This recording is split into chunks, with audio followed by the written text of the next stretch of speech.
Hello everyone, कैसे हो आप सब। आई होप कि आप सब बहुत अच्छे होंगे। तो वेलकम आप सभी का पीयरलेस मार्शल स्पिरिट के एक और नए एपिसोड में। इसका पिछला एपिसोड अभी तक नहीं देखा है तो सबसे पहले वो जाकर देख कर आइए, जैसे कि आज की वीडियो के लिए समझना आपके लिए मुश्किल ना हो। और अगर ऑलरेडी देख लिया है तो बहुत अच्छी बात है। अब आज की वीडियो को स्टार्ट करते हैं। तो जैसे कि लास्ट एपिसोड में हम लोगों ने देखा था कि फैंग व्हाइट एलिफेंट ट्राइब की कैदियों को छुड़वाने के लिए ब्लैक स्नेक ट्राइब के प्रिजन कैंप में आया हुआ होता है। फैंग ने वहाँ पर सभी को बचा लिया था कि तभी अचानक से हम देखते हैं कि शॉप ओनर ने फैंग को धोखा दे दिया था, जिस वजह से ब्लैक स्नेक ट्राइब के सारे लोगों को पता चल जाता है ये असल में कोई घुसपैठिया है, जिस वजह से वो सारे के सारे उस पर हमला करने के लिए रेडी हो गए थे। अब इससे पहले कि वो उस पर हमला कर दे, हम देखते हैं कि फैंग तुरंत अपने गोल्डन बो को बाहर निकाल कर उन पर शूट कर देता है, जिससे कि हम देखते हैं कि वो सारे के सारे एक ही बार में खत्म हो गए थे। अब वहाँ पर से वही ओनर बचा हुआ था। फैंग की पावर्स को देखकर वो तो काफी ज्यादा घबरा गया था और वो तुरंत वहाँ से निकलने की कोशिश करता है, पर हम देखते हैं कि फैंग तो उसको इतनी आसानी से जाने नहीं देने वाला था। वो उस पर हमला करके उसको वहीं पर रोक देता है और कहता है कि मैंने तुमसे कहा था कि मेरे साथ कोई भी चाल मत चलना, लेकिन तुमने मेरी बात नहीं मानी तो इसकी सजा तुम्हें भुगतनी ही पड़ेगी। वो ये सब कह रहा होता है कि तब अचानक से वहाँ पर कुछ हलचल होने लगती है और हमें पता चलता है कि ब्लैक स्नेक ट्राइब को फैंग के वहाँ पर होने का पता चल गया है और वो अपनी बहुत सारी आर्मी को लेकर उस पूरे कैंप को सील करने में लगे हुए थे। वही तभी हानी ने फैंग से बात करते हुए कहती है कि हमारे दुश्मन इस पूरी जगह को ब्लॉक करने में लगे हुए हैं, तो यहाँ पर हमारे लिए ज्यादा देर रुकना ठीक नहीं होगा। अब उसकी इस बात को सुनकर फैंग वहाँ से निकल नहीं रहा था कि तभी हम देखते हैं कि वहाँ पर बहुत सारे फॉर्मेशन एक्टिवेट हो जाते हैं जो कि फैंग को वहाँ से निकलने नहीं देते। अब वहाँ पर ब्लैक स्नेक ट्राइब के बहुत सारे सोल्जर्स भी आ गए थे। वही तभी उनका कमांडर अपने सोल्जर्स को ऑर्डर देता है कि उसे कहीं भी भागने मत देना, अभी के अभी उसको पकड़ लो। वो सभी एक एक करके फैंग से फाइट करने के लिए आते हैं। वही फैंग अपनी शूरा पावर्स को एक्टिवेट करके उन सभी के साथ डील कर रहा था। फैंग ने उन सभी को बहुत ही आसानी के साथ ठिकाने लगा दिया था। अब वो एक बार फिर से वहाँ से निकलने की कोशिश कर ही रहा था कि तभी अचानक से उसके सामने एक जायंट पर्पल स्नेक आ जाता है, जिसकी स्ट्रेंथ 3 स्टार मार्शल एम्पर जितनी थी। अब उस जायंट पर्पल स्नेक को देखकर वो ओनर तो काफी ज्यादा खुश हो जाता है और वो मन ही मन कहता है कि फैंग अब तुम्हें पता चलेगा कि मुझसे पंगा लेने का क्या अंजाम होता है। इतना कहकर अब जैसे ही वो ओनर वहाँ से जाने की कोशिश करता है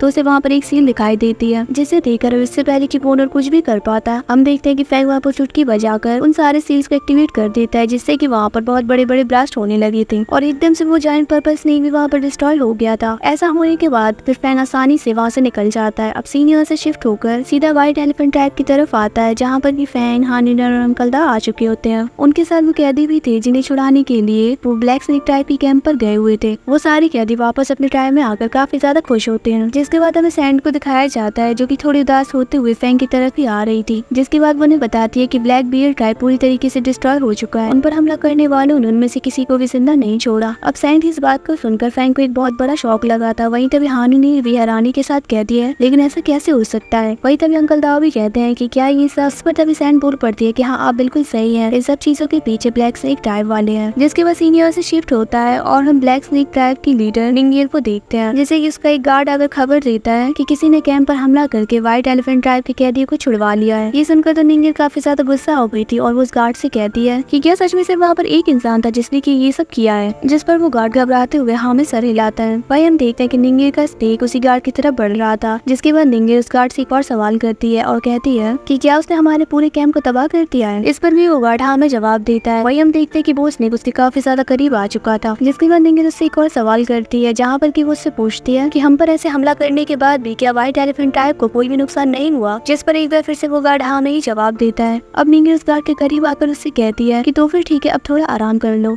फिर हमें थोड़ी देर बाद का सीन दिखाना चाहता है, जहाँ पर कि निंगियर किसी और आदमी को बुलाती है और वो उसको ऑर्डर देती हुई कहती है कि जल्द से जल्द आर्मी को तैयार करो, इस बार हमारा टारगेट व्हाइट एलिफेंट ट्राइब है। जिस पर वो गार्ड निंगियर से कहता है कि जैसा आप कहें लीडर। वहीं तभी निंगियर अपने मन में कहती है कि व्हाइट एलिफेंट ट्राइब, इससे फर्क नहीं पड़ता कि तुम्हारे पास हेल्प करने के लिए कोई है, मैं निंगियर तुम सभी को एक बार में तबाह कर दूंगी, क्योंकि मेरे जहर से कोई भी नहीं बच सकता। इतना कहकर निंगियर वहाँ से चली जाती है। वही तभी हम उस पहले वाले गार्ड को देखते हैं जिसे की निंगियर के स्नेक ने वहाँ पर मार डाला था। फिर सीन यहाँ से शिफ्ट होता है और हम फैंग को देखते हैं जो कि काफी ज्यादा उदास बैठा हुआ था। जिसके बाद वहाँ पर हानी ने आकर उसका नाम लेने लगती है, लेकिन फिर काफी ज्यादा उदास है, इसीलिए वो हानी की आवाज सुन नहीं पाता। अब हानी नीर के 2 बार नाम लेने के बाद फैंग की नजर उस पर पड़ती है और वो उससे पूछता है कि क्या हुआ, सब ठीक है ना। वही हानी ने फैंग के लिए उदास होती हुई उससे कहती है कि इतने सालों में इतना कुछ हो गया है, लेकिन फैंग तुमने हमेशा अपने दुख को अपने दिल के अंदर ही रखा है, लेकिन इस बार तुम्हारे उदास होने की वजह ब्लैक बियर ट्राइब है ना। जिस पर फैंग हाँ में जवाब देता है। वही तभी हानी ने उससे पूछती है कि उनके साथ जो कुछ भी है उसमें तुम्हारी कोई भी गलती नहीं है, तो आखिर तुम इतने ज्यादा उदास क्यों हो। जिस पर फैंग उसे जवाब देते हुए कहता है कि अगर मैंने ब्लैक बियर ट्राइब में जाने का डिसाइड किया होता तो शायद वहाँ के लोगों को इतना ज्यादा सफर करना नहीं पड़ता। इतना कहकर फैंग काफी ज्यादा सैड हो गया था। वही तभी हानून उसे संभालते हुए कहती है कि लेकिन फैंग क्या तुमने ये नहीं सोचा कि अगर कल रात तुम वहाँ पर नहीं होते तो वो owner being white elephant type के कैदियों के साथ क्या करता? तुमने उन सारे कैदियों को इविल मैन से बचा लिया तो इसमें क्या गलत किया? फैंग भी अब कहीं ना कहीं हानून की बात से एग्री कर रहा था।